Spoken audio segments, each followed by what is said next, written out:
ఒక్కొక్క కాస్టింగ్ ఆయన చేసింది. దీనికి నేను క్రిష్ గారిని కూడా చాలా మనస్ఫూర్తిగా అభినందిస్తున్నాను. ఎందుకంటే ఆయన కూర్చున్నప్పుడు ఎంతమందిని పెట్టాం, ఒక ఔరంగజేబ్గా మిగతా నటులు ఒకళ్ళిద్దరు యాక్టర్స్ని పెట్టి కూడా ఒకళ్ళ చేత యాక్ట్ చేయించాం ఒకళ్ళ చేత. కానీ Bobby Deol so apt for Aurangzeb. ఎంత కన్విక్షన్తో చేశాను. అప్పటికి ఆయనకి ఇంకా ఆయన చేసిన హిందీ సినిమాలు కూడా రాలేదు ఇంకా ఆయనకి. ఎంత కన్విక్షన్తో చేశారంటే నాకు నిజంగా ఆయనతో యాక్ట్ చేయడం చాలా ఆనందాన్ని ఇచ్చింది. సో అలాంటి బాబీ డియోల్ గారిని మొత్తం pan India. Manoj Paramahamsa was roped in last.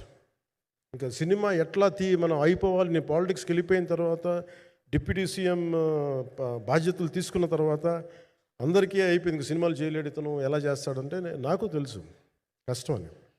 నేను ఎలా చేశాను ఈ సినిమా అంటే, పొద్దున్న 2 గంటలు చేసామని, బ్రేక్ఫాస్ట్ టైము లేదంటే నా ఎక్సర్సైజ్ టైంని కొంచెం మిడ్ నైట్గో లేదంటే ఎర్లీ మార్నింగ్ 4 గంటలు పెట్టుకొని ఆ 2 గంటలు ఏమి దొరుకుతుందో ఆ 2 గంటలు ఇస్తే జ్యోతి, మనోజ్ గారు, మన రత్నం గారు వీళ్ళు కూర్చొని ప్లాన్ చేసి, అది కూడా నా ఆఫీస్కి, నా పార్టీ ఆఫీస్కి కూతవేటు దూరంలో ఉన్న ఒక మా స్నేహితులు ఒక వాళ్ళ గోడౌన్ ఉంటే అక్కడ కూర్చొని షూట్ చేసాం. ఎంత మండుటెండంటే అసలు దాంట్లో కూర్చొని మ్యాట్ వర్క్ చేసి మీరు ఫైనల్ రిజల్ట్స్ చూస్తే ఇది ఇక్కడ చేశారంటే అంత ఆశ్చర్యం అనిపిస్తుంది. Hats off to Manoj Paramahamsa గారు.